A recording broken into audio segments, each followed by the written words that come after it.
What are your thoughts on embryo adoption? And then along that same line, Shane asks, is there a correct moral answer on what is to be done with frozen embryos? Yes. It was, I think, Dignitatis Personae that came out under Pope Benedict that said it seems there is no moral solution to this ethical dilemma. And when it comes to what to do with frozen embryos, there is a debate, one could say even a heated debate amongst theologians and philosophers as whether adopting frozen embryos is ethical or not. What both sides of that debate agree on is that IVF shouldn't have happened to begin with, and that there is a very obvious sin in the act of IVF, that creating humans in a lab instead of naturally coming to be through sexual intimacy, coming into existence in glass as opposed to beneath the mother's heart, that is all wrong and shouldn't have happened. The debate about what to do with frozen embryos lies with one side that says, well, the sin is over. Mm-hmm. Now we have these humans in freezers. They're not dead because they can be thawed and inserted and will implant and grow to birth. So they clearly aren't dead. But they are being denied the ability to grow and develop at the natural stage of development. So that almost seems like continuing to freeze them is an injustice to them and their ability to grow up. It also means by not being dead and not being able to grow up, being in the stasis, that they're also being denied eternal life because they still are on this earth. But so there seems to be an injustice in continuing to freeze them. So some people would say the sin is over. Let's insert them into the bodies of whoever will volunteer to be candidates for embryo adoption. So that they say that does not pass the smell test for me. It doesn't sound right. Yeah, when you start to when you start to just explain, you know how there are certain things that just seem wrong, and you don't need a study and you don't need an argument. Yeah, you might be able to convince me, but right now I'm really just opposed to this idea. So I will say that I have gone back and forth and I still have a hard time landing one way or the other, which is why the appendix in my book answers the question, what to do with frozen embryos, by basically presenting both sides and then not really giving an answer. But I lean against it now. I lean that way. The alternative perspective is to say, although the sin was creating life in a lab, some argue that the fertilization of life is so closely connected to the gestation of life that to have someone else's child in my womb seems to somehow be wrong. In the same way as we were talking earlier, like if morally speaking, the only child that should come into existence in my body is that created between me and my husband through sexual intimacy, that if I adopt a frozen embryo, there's now someone in my body who's not my husband's and my child.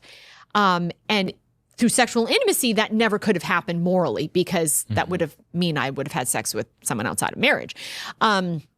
So therefore, some people would say that just doesn't sit right. So some would say we should keep them frozen until the second coming. And then when we all die, then they die then and go to heaven. Some people would say there is no ethical way to continue to care for them. So because it would be disproportionate and extraordinary to keep humans in freezers, an inability to carry on their life means that we can almost like unplug and withdraw support. And as they thaw, we pour holy water, baptize them in the name of the Father, Son, the Holy Spirit, and give them the respectful burial that they are due.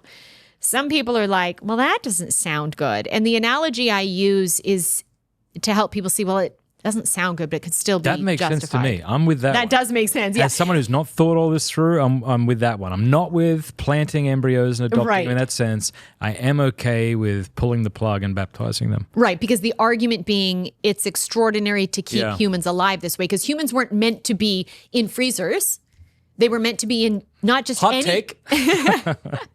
not just any uterus, but the uterus of their mother. So all my children can claim a right to my uterus because it exists for my offspring more than it exists for me. Be sure to download Truthfully. Truthfully is like ChatGPT, went to OCIA, got baptized, and now is on a mission to evangelize the world. Check it out, truthfully.ai.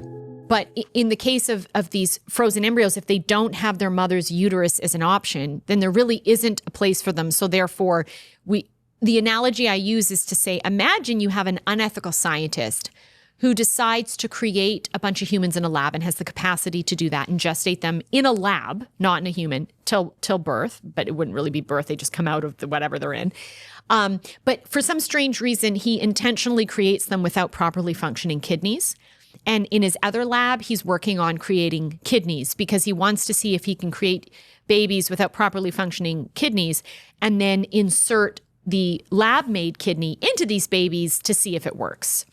Well, let's imagine he fails in creating lab-made kidneys, but he succeeds in creating lab-made babies that all have no kidneys or not properly functioning kidneys.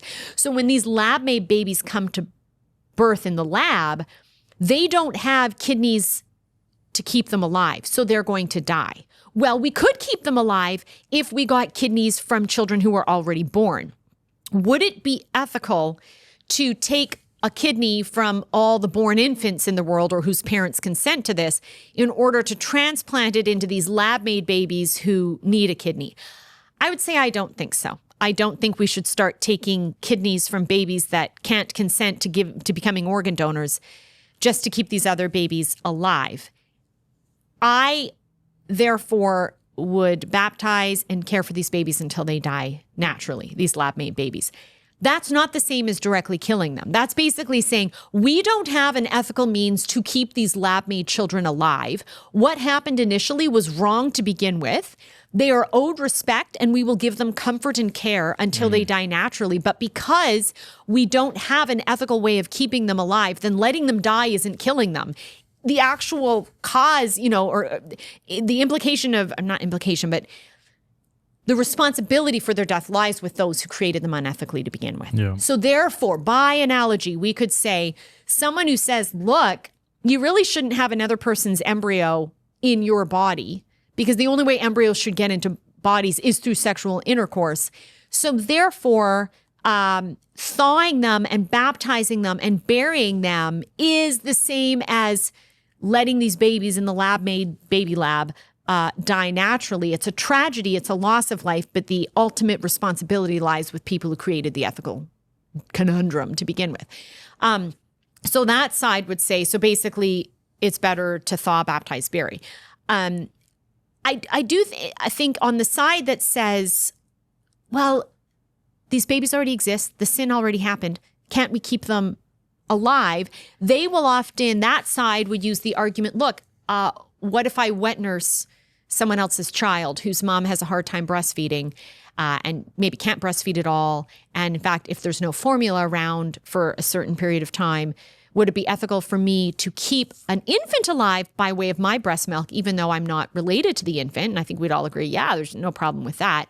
So why can't I keep an embryo alive by way of my uterus? It's kind of like being a wet nurse, except I'm providing the uterine environment. Well, you could argue one of the differences is feeding someone else's child, temporarily via my breast, is not preventing me from having my own children.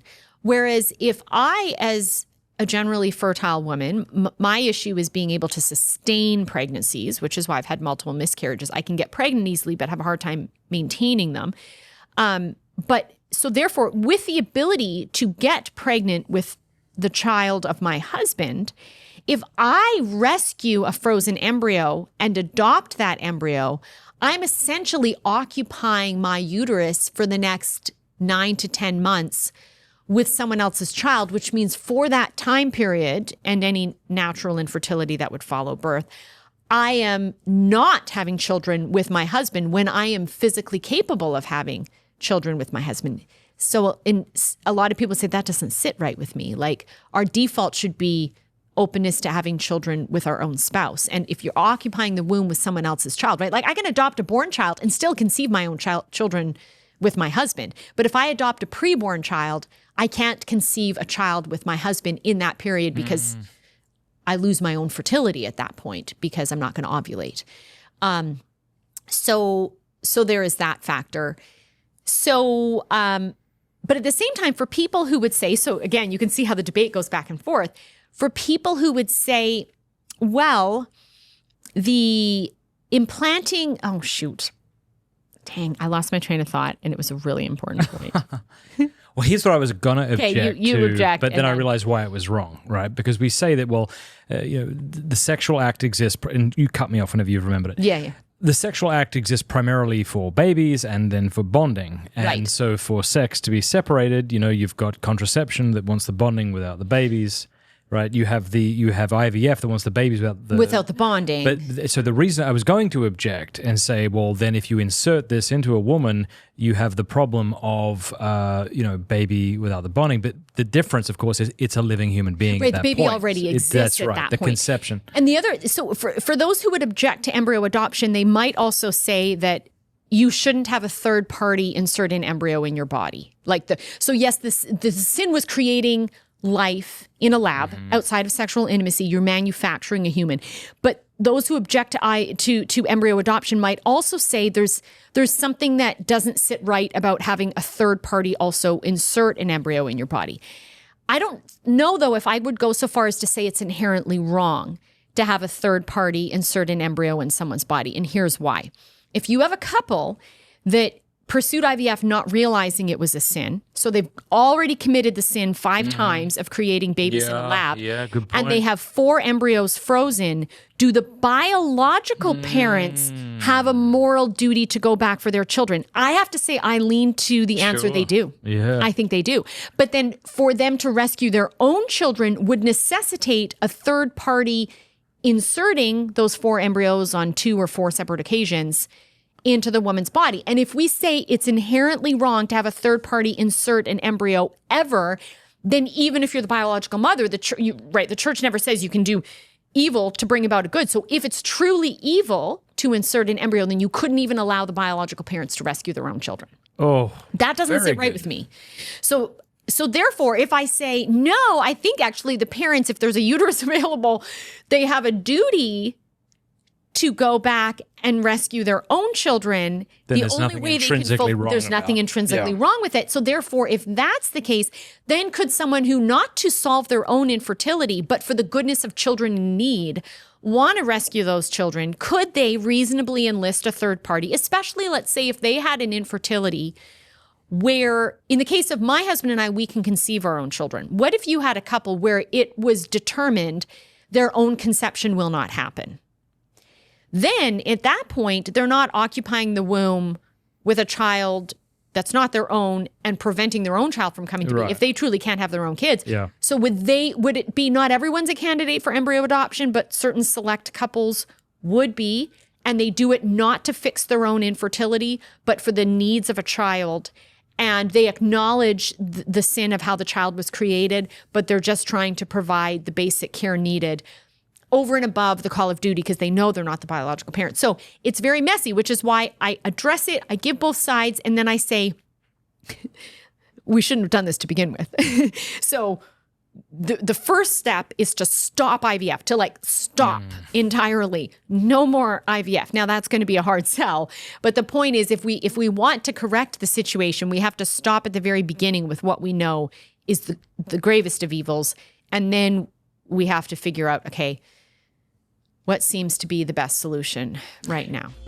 Thanks very much for watching that clip. You can click the link below if you want to watch the full interview, and don't forget to like and subscribe to the channel.